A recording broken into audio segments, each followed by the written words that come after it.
नमस्कार, मैं हूं संजय शर्मा। आप देख रहे हैं 4 PM न्यूज नेटवर्क। महाराष्ट्र में बाबा सिद्दीकी की हत्या के बाद पूरा समीकरण बदल गया है। भारतीय जनता पार्टी के दिन वहां वैसे ही खराब चल रहे थे। छत्रपति शिवाजी की मूर्ति गिर गई थी, लोगों ने बहुत गुस्सा जाहिर किया था। तरह तरह के भ्रष्टाचार सामने आए थे और अब बाबा सिद्दीकी की हत्या।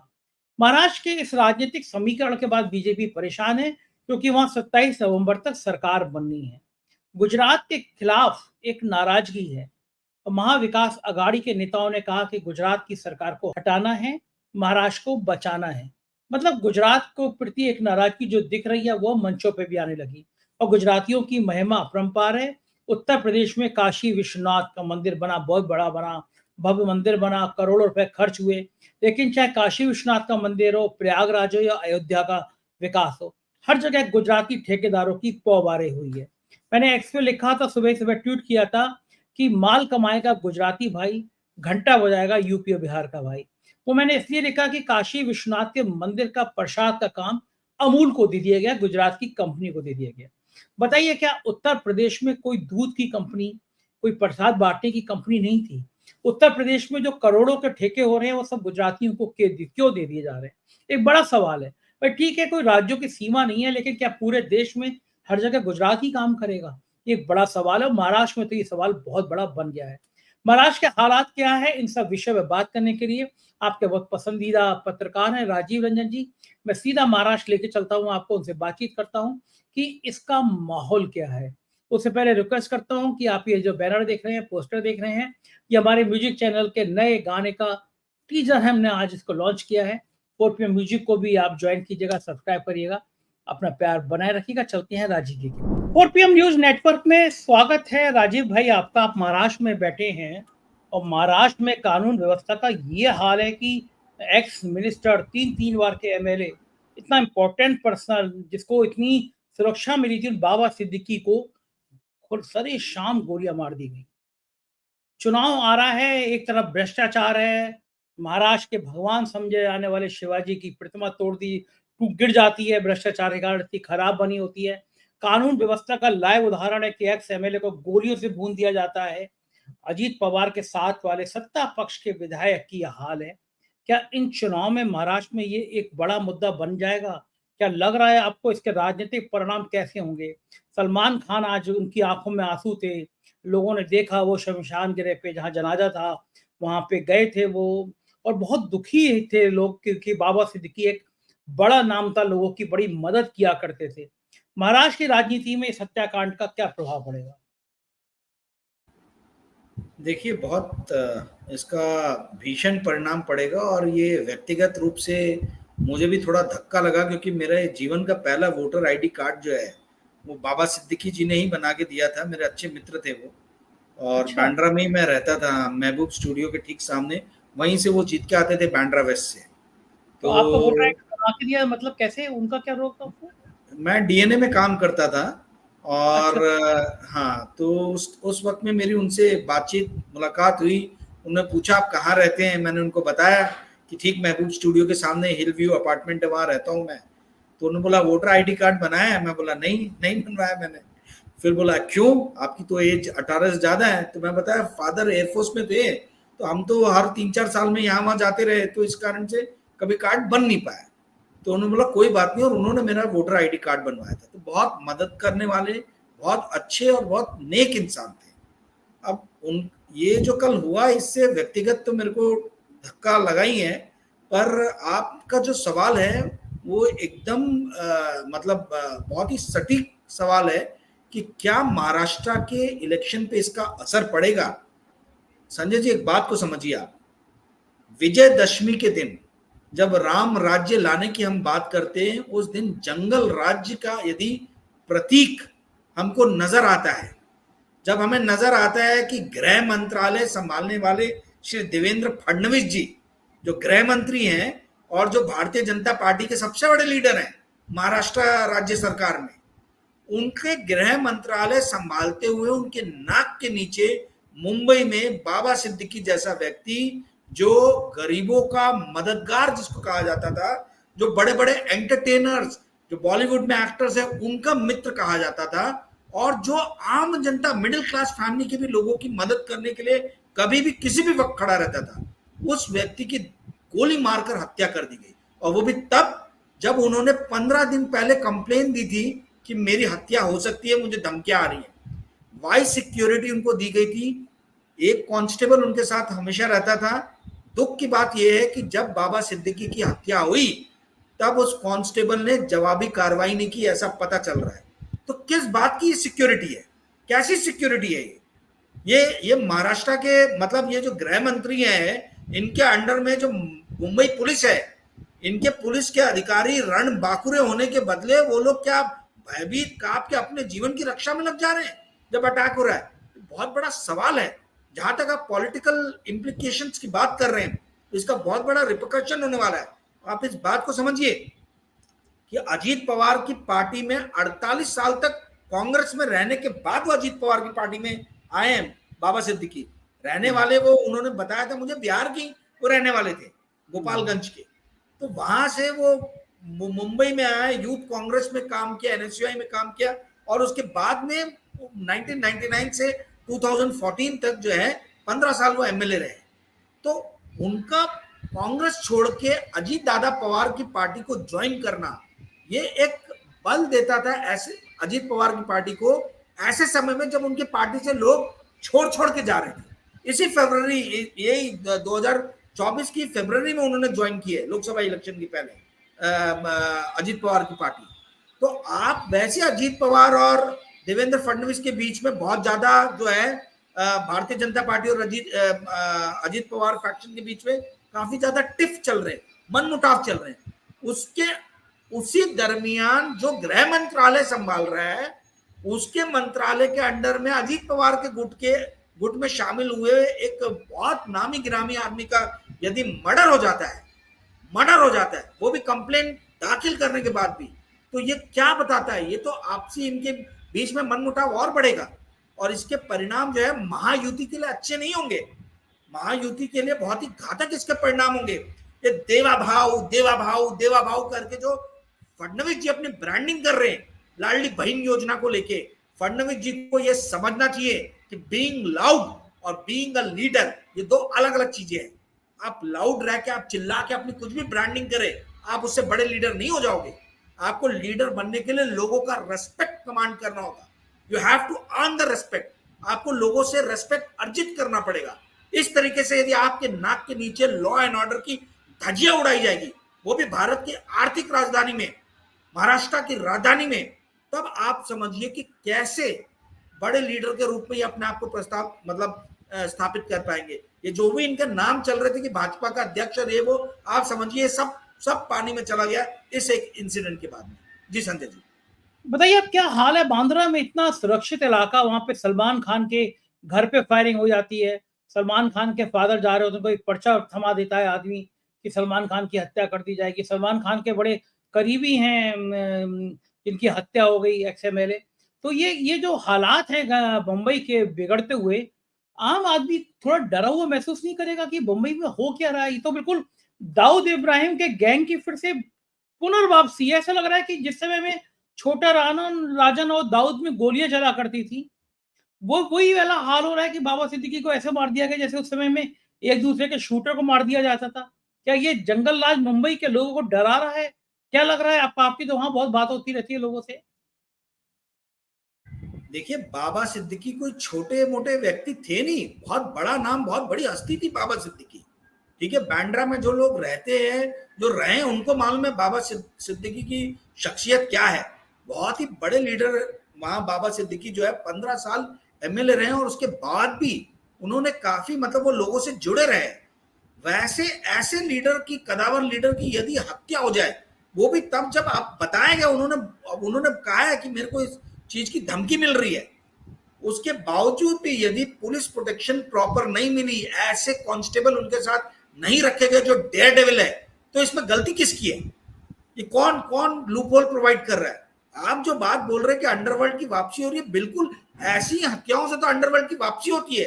लोगों के मन में दहशत एक बार आपने डाल दिया, बड़े बड़े वहां पे बिल्डर्स है, रियल एस्टेट डेवलपर्स है, उनके मन में दहशत नहीं जाएंगे कि जब बाबा सिद्दीकी जैसे लीडर की हत्या हो सकती है, तो हम तो छोटे मोटे व्यापारी है, रियल एस्टेट का काम करने वाले लोग हैं, हमारे ऊपर तो कभी भी गाज गिर सकती है। तो ये जो इंसिडेंट है इसको आइसोलेशन में अलग करके देखना बहुत ही गलत होगा। ये जो महाराष्ट्र की बिगड़ती हुई लॉ एंड ऑर्डर की जो सिचुएशन है, जिसके ऊपर में इतने दिनों से लोग बोल रहे थे और कोई बात नहीं सुन रहा था, एंड इलेक्शन के पहले ये चीज खुल के सामने आई है। बाबा सिद्दीकी की मुंबई के अंदर में, वो भी बांद्रा जैसे इलाके में, और वो भी विजयदशमी के दिन, जिस दिन हम राम राज्य की बात करते हैं, हम बात करते हैं कि जंगल राज का अंत हुआ है, उस दिन पे एक जन नेता की हत्या कर दी जाती है। इससे आप क्या, ये लोगों के मन में दहशत नहीं पैदा करेगा, अंडरवर्ल्ड की वापसी नहीं ये शो करता है, तो ये क्या शो करता है आप मुझे ये बताइए। ये आप इसको ये बोल के नहीं कर सकते कि आपसी रंजिश का मामला है। ये घात लगा के 3 हमलावर बैठे थे, ये प्रोफेशनल किलिंग है। ये इस तरीके के घात लगा के हमला जो है ये आपसी रंजिश में नहीं होता है, ये वो इंस्टेंटली आपसी रंजिश में एकदम युद्ध हो जाता है और हो जाता है। ये तो घात लगा के बैठे हुए थे, मौके का इंतजार कर रहे थे, रेकी किया हुआ था और फिर जाके मारा, और वो भी महाराष्ट्र के बाहर के है, हरियाणा का एक शूटर और एक शूटर उत्तर प्रदेश का है, मेरे ख्याल से यूपी का है, ठीक है।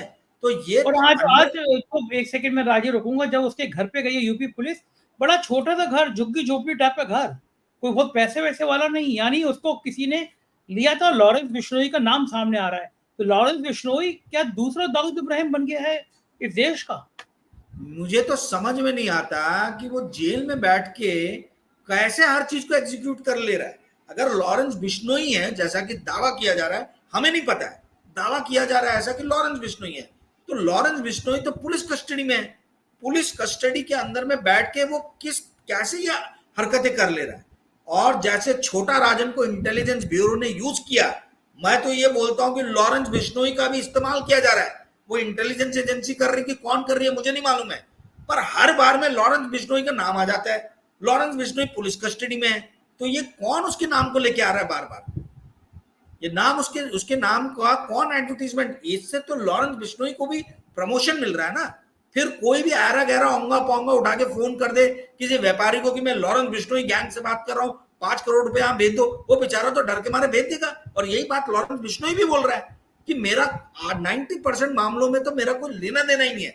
वो तो बेचारा कॉलेज में हॉस्टल में मारपीट हुई, हॉस्टल की मारपीट के कारण वो 12 साल से जेल में बंद है, उसके मानवाधिकारों का हनन हो रहा है। मैं तो ये कह रहा हूं कि लॉरेंस बिश्नोई के मानवाधिकारों का हनन किया जा रहा है और बार बार उसके नाम को जो है लेके आया जा रहा है। आप प्रूफ तो कीजिए, प्रूफ कहाँ है? जो मर्डर मिस्ट्री सॉल्व होती है लॉरेंस बिश्नोई का नाम लगा देते हैं। लेकिन रिकॉर्डिंग तो जारी हुई थी, एक बार लॉरेंस ने कहा था कि हाँ मैंने कराया, उसके गैंग के लोगों ने कहा हाँ मैंने अपराध कराया। एक बार रिकॉर्डिंग जेल में है लॉरेंस बिश्नोई, जेल में। आपको क्या मालूम, हमको क्या मालूम कि उसके ऊपर में क्या प्रेशर है, कनपट्टी पे रख के कोई उससे ये डायलॉग दिलवा रहा है, क्या दिलवा रहा है, हमें क्या मालूम है भाई। जो लड़का कॉलेज में मारपीट के मामले में जेल गया है उसका बेल क्यों नहीं हो रहा? उसके बाद एक के बाद एक मुकदमे लगते एक के बाद एक हो रहे। ये क्या इंटेलिजेंस एजेंसी यूज कर रही है लॉरेंस बिश्नोई को? कौन यूज कर रहा है? मुझे ये समझना है। लंबी जांच है इसके लिए। अच्छा मुझे बताइए, महाराष्ट्र के चुनाव क्यों नहीं अब डिक्लेयर हो रहे हैं? 27 नवंबर तक सरकार बननी है महाराष्ट्र में, क्या कारण है कि क्या डर है अभी कि महाराष्ट्र के चुनाव नहीं हो रहे? कभी अभी प्रधानमंत्री जी को और कुछ घोषणा करनी बाकी रह गई हैं, कुछ बड़े से पुल वुल और जहाज वहाज और कुछ और तो हवाई जहाज पानी में उतर जाएगा, वो याद है ना आपको, पानी से हवाई जहाज चढ़ जाएगा, तरह तरह की घोषणाएं होती हैं। तो अभी प्रधानमंत्री की कोई घोषणाएं बाकी हैं? चुनाव आयोग जब पूछेगा हजूर आपकी घोषणाएं खत्म हो गई है तो हम महाराष्ट्र में चुनाव को डिक्लेयर कर दें, कारण क्या है कि क्यों नहीं हो रहे महाराष्ट्र में चुनाव? देखिए ये बड़ा अच्छा, आपने बहुत ही बढ़िया सवाल पूछा। ये लाडली बहन योजना जो है 45,000 करोड़ का, जो महाराष्ट्र की बैलेंस शीट पे जो एक लाके एटम बम डाल दिया गया है लाडली बहन योजना का, इसका अभी तक प्रभाव होते हुए नजर नहीं आ रहा है। और ये लोग ये इंतजार कर रहे हैं कि भाई एक प्रभाव हो जाए, कि लोगों को समझ में आए कि ये जो है लोगों के मन मुताबिक जो है वैसी नीतियां बनाने वाली सरकार है। देवा भाऊ है ये सरकार में, देवा भाऊ हैं जो अपने बहनों का जो है ख्याल रखने वाले हैं। तो वो देवा भाऊ का प्रोजेक्शन, और महाराष्ट्र में बीजेपी को एकदम बड़ा, मतलब ये तो चाहते कि 144 सीट हमारे भरोसे आ जाए। चाहने से कुछ नहीं होता है ना, चाहने से तो मतलब आदमी कुछ भी चाह ले, तो ये बेसिकली यही इनकी प्लानिंग है कि एक बार लोगों के दिल और दिमाग में बैठ जाए कि लाडली बहन योजना जो है वो बहुत ही अच्छी उम्दा योजना है और इस योजना के कारण हमको जो है वोट मिले। मैंने आपके शायद लास्ट टू लास्ट एक इंटरव्यू में समझाया भी था कि आप ये समझिए 2.5 करोड़ औरतों को as per government press release 2.5 crore औरतों को 1,500 रुपए लाडली बहन योजना के अंतर्गत दिए जाएंगे। 1,60,00,000 औरतों को दे चुके हैं।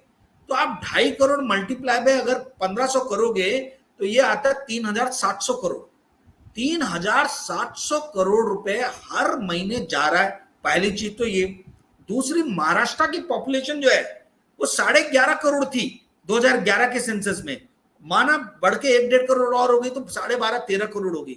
तो 12.5 करोड़ में यदि 2.5 करोड़ औरतें ऐसे परिवारों में रह रही हैं जिनकी सालाना आय 2.5 लाख रुपए से कम है, क्योंकि लाडली बहन योजना के अंतर्गत आपको फायदा तभी मिल सकता है जब आपके परिवार की आय सालाना 2.5 लाख से कम हो।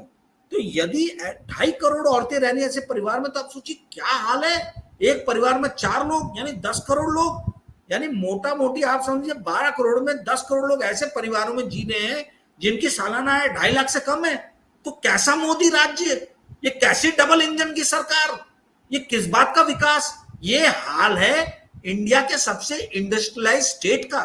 मुझे तो समझ में नहीं आ रहा कि इस मुद्दे को जो है कांग्रेस और आम आदमी पार्टी और शिवसेना और एनसीपी ये क्यों नहीं इस मुद्दे को मुद्दा बना रही है कि ये 2.5 करोड़ ये तो गवर्नमेंट का फिगर है, मेरे फिगर नहीं है।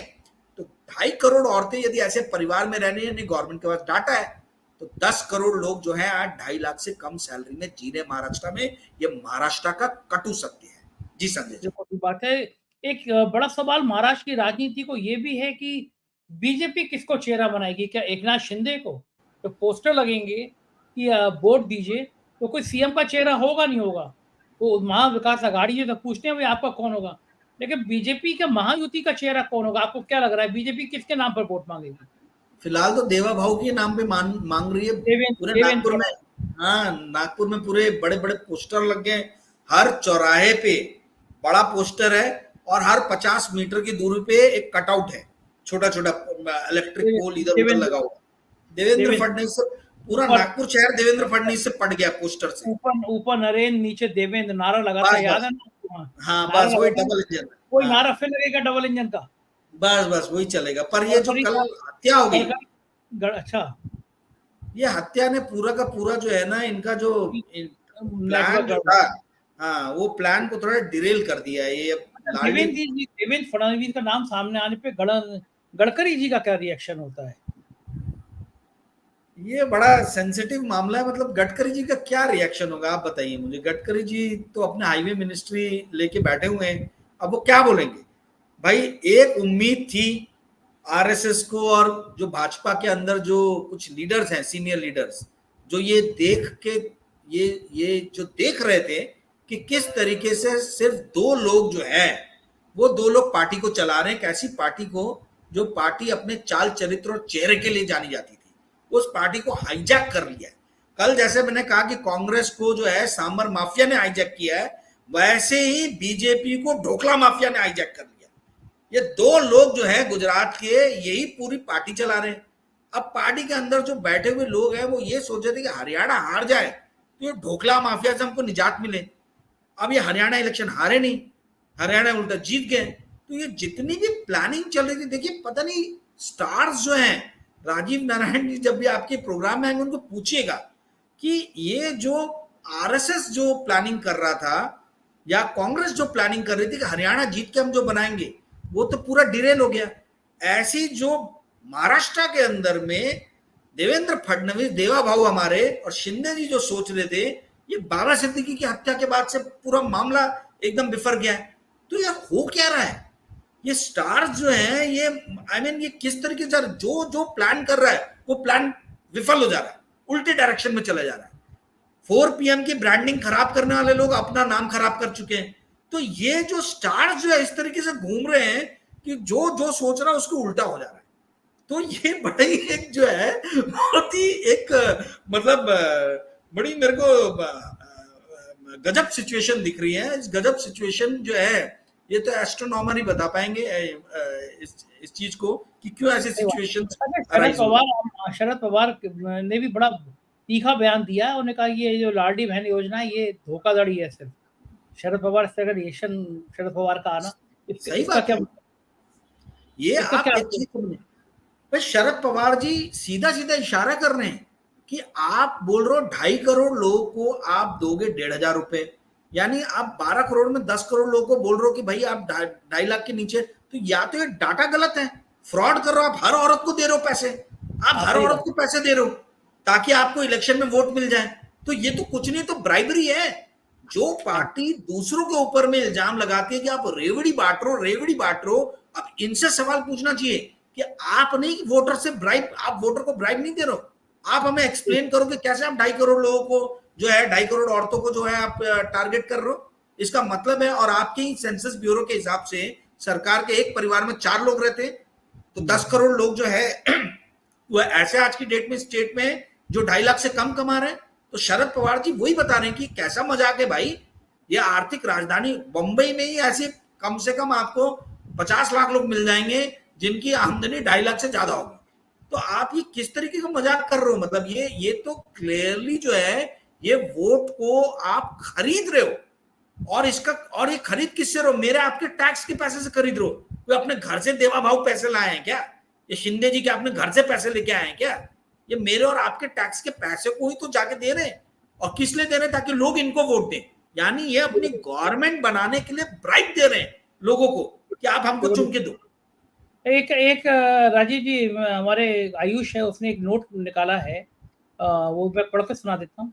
उद्धव ठाकरे ने उसे खबर दी है कि उद्धव ठाकरे ने दशहरा रैली के दौरान भाजपा और आरएसएस पर जमकर निशाना साधा और कहा कि बीजेपी सत्ता जिहाद का फार्मूला कर रही है। उन्होंने कहा कि आरएसएस के मोहन भागवत कुछ खतरों के खिलाफ हिंदुओं से एकजुट होने की अपील करते हैं, लेकिन अगर आप हिंदुओं को सुरक्षित नहीं रख सकते तो आप सत्ता में क्यों हैं।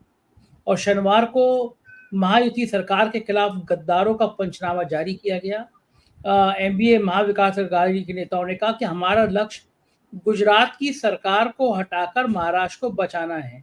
मतलब ये लाइन जो है कि गुजरात की सरकार को हटाकर महाराष्ट्र को बचाना है, यानी गुजरात का जो खेल है, जैसे उत्तर प्रदेश में बाबा विश्वनाथ का मंदिर बना, बहुत बढ़िया कॉरिडोर बना, तो उत्तर प्रदेश में भी आज जो प्रसाद वितरण की व्यवस्था है वो अमूल को दे दी गई।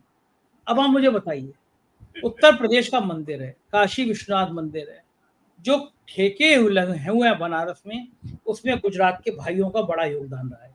अयोध्या के ठेके हों, प्रयागराज के ठेके हों, बनारस के ठेके हों, गुजरात की कंपनियों ने पक्के माल कमाया है। मैंने सुबह ट्वीट भी किया, एक्स किया, मैंने उस पर लिखा कि माल कमाएगा गुजराती भाई, घंटा बजाएगा यूपी का भाई। तो आप सोचो कि बाबा विश्वनाथ का प्रसाद भी गुजरात के लोग बांटेंगे आके उत्तर प्रदेश में। और शरद पवार ने और बाकी लोगों ने ये कमेंट जो है कि गुजरात से सरकार को हटाना है, महाराष्ट्र को बचाना है, इस लाइन का व्यापक अर्थ क्या होगा, चुनाव में क्या नजर आएगी लाइन?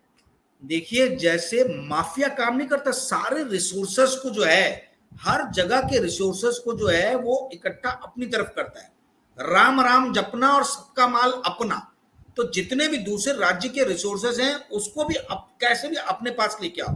ब्रिटिश ईस्ट इंडिया जो कंपनी थी, उन्होंने क्या किया था, उन्होंने पूरे भारत को लूटा था और लूट के वो ब्रिटेन में लेके गए थे। यही तो हो रहा है कि आज भारत के तमाम 29 राज्य लूटे जा रहे हैं और एक राज्य में जो है पूरी संपत्ति केंद्रित हो रही है। ये कैसा विकास का मॉडल है भाई, ये देश का कैसा विकास हो रहा है। ये इस देश की जनता अब नहीं जागेगी तो कब जागेगी, मुझे तो ये नहीं समझ में आ रहा है। हर राजनीति के मूल में, केंद्र में, गर्भ में होता है अर्थ। बिना अर्थ के राजनीति जो है वो सिफर होती है।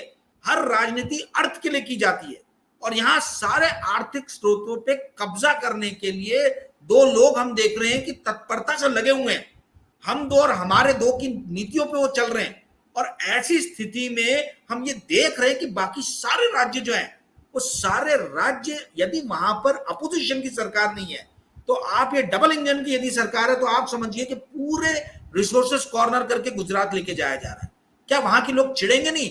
ये जो उत्तर प्रदेश में इलेक्शन का रिजल्ट आया, 2024 में लोकसभा का, इसमें बहुत बड़ा रोल जो था, योगदान जो था, वो ये गुजरातियों के प्रति आक्रोश का कारण था। कोई योगी से आक्रोश नहीं था, ये जिस तरीके से हैंडल कर रहे हैं पूरे इंडिया के दूसरे स्टेट्स को, इससे लोग जो है बहुत नाराज हैं। लोगों का, और महाराष्ट्र के अंदर में गुस्सा ज्यादा है, क्रोध बहुत ज्यादा। मैंने कई बार अपने इस प्रोग्राम में कहा है कि महाराष्ट्र का मिडिल क्लास फैमिली जो है वो ठान के बैठा है कि इनको सबक सिखाएंगे इस बार, क्योंकि जिस तरीके से महाराष्ट्र की नौकरी छीनी जा रही है, जिस तरीके से महाराष्ट्र की अस्मिता के साथ खिलवाड़ किया गया, जिस तरीके से महाराष्ट्र की रीजनल पार्टीज को तोड़ा गया है, जिस तरीके से लीडर्स की बंडखोरी की गई है, ये कोई भी स्वाभिमानी आदमी जो है बर्दाश्त नहीं करेगा, कोई स्वाभिमानी आदमी बर्दाश्त नहीं करेगा। और ये महाराष्ट्र के रिसोर्सेस को कॉर्नर करके ये जो गुजरात लेके जा रहे हैं, ये मैं बता रहा हूं संजय जी, ये फेडरल स्ट्रक्चर जो है भारत का, इसके लिए बहुत बड़ा एक चैलेंज है। मुझे ये नहीं समझ में आ रहा। कल देखिए, कल के आपके प्रोग्राम में मैंने बोला था कि मेरा और अभय दुबे जी, हम दोनों ये मानते कि ईवीएम में कोई गड़बड़ी नहीं होती है, पर लोग तो भी फोन करके मेरे को बोल रहे कि नहीं सर ईवीएम में गड़बड़ी है। मैं इन लोगों से ये पूछना चाहता हूं कि यदि मान लीजिए थोड़ी देर के लिए ईवीएम में गड़बड़ी है, तो कांग्रेस क्यों नहीं सड़क पे उतर के जो है इस चीज का प्रदर्शन कर रही है? बड़ा आंदोलन कांग्रेस के नेताओं के शरीर में रक्त के बदले क्या पानी बह रहा है? आप सड़क पे आइए, और यदि आपको लग रहा है कि भाई ईवीएम में गड़बड़ी है तो आप आंदोलन कीजिए। क्या यह आंदोलन भी क्या जनता करेगी? आप उतरिए, आप पहल कीजिए। तो मेरा कहना यह है कि शिवसेना जो है, आज आप एक चीज समझिए संजय जी, और मेरे प्यारे 4PM के दर्शकों में आपको बताना चाहता हूं, ये बहुत कम जगह आपने सुना होगा या नहीं सुना होगा, आज जो भारतीय जनता पार्टी से युद्ध लड़ रही है वो सारी रीजनल पार्टीज है। उत्तर प्रदेश के अंदर में समाजवादी पार्टी, बंगाल के अंदर में तृणमूल कांग्रेस, बिहार के अंदर में राष्ट्रीय जनता दल, महाराष्ट्र के अंदर में उद्धव ठाकरे और शरद पवार जी, ये लोग लड़ाई लड़ रहे हैं। जहां भी कांग्रेस और बीजेपी का आमना सामना हो रहा है, वहां कांग्रेस जो है हार का सामना कर रही है। इसका कारण ये, रीजनल पार्टी जब तक कांग्रेस के साथ रहेगी, मैं आपको बता रहा हूं कांग्रेस स्ट्रांग रहेगी। महाराष्ट्र में रीजनल पार्टीज यानी महाविकास आघाड़ी के जीतने की पूरी संभावना है, क्योंकि शरद पवार और उद्धव ठाकरे साथ खड़े हैं, और उद्धव ठाकरे के ऊपर में महाराष्ट्र के लोगों को बहुत विश्वास है, क्योंकि हमने कोरोना काल में देखा था कि उन्होंने किस तरीके से सिचुएशन को हैंडल किया था। बेस्ट मैनेज स्टेट था कोरोना टाइम में महाराष्ट्र, उद्धव ठाकरे जी के उसमें, और उस अच्छी चलते हुए शासन को, सरकार को जो है इन लोगों ने गिरा दिया बीच में। इसका गुस्सा बहुत ज्यादा है राज्य के लोगों के अंदर। जी सर, बिल्कुल ठीक कह रहे हैं। और उत्तर प्रदेश में तो ये स्थिति है कि 10 विधानसभा के उपचुनाव होने हैं, और उससे पहले ही माहौल को गरमाने की कोशिश बहुत दिनों से चल रही है कि किसी तरह से हिंदू मुसलमान में माहौल बन जाए। बहराइच में आज मूर्ति प्रदर्शन को, विसर्जन को ले जाने के बाद बलवा हो गया, एक आदमी की मौत हो गई, आगजनी हुई है, गोलीबारी हुई है, फायरिंग हुई है, मतलब बहुत ज़्यादा बवाल बहराइच में हो गया। ये जानबूझ के हिंदू मुसलमान के बीच तनाव पैदा करने की साजिश की जा रही है, बहुत निंदनीय है। समाज में सब लोगों को एकजुट रहना चाहिए। बहुत बहुत शुक्रिया राजीव जी, आपने हमें समय दिया, आभार, थैंक यू। तो इधर राजीव रंजन जी, आपने पूरी बातचीत सुनी, मुझको यकीन है बातचीत आपको पसंद आई होगी। अपनी राय से जरूर अवगत कराइएगा। शुक्रिया, थैंक यू।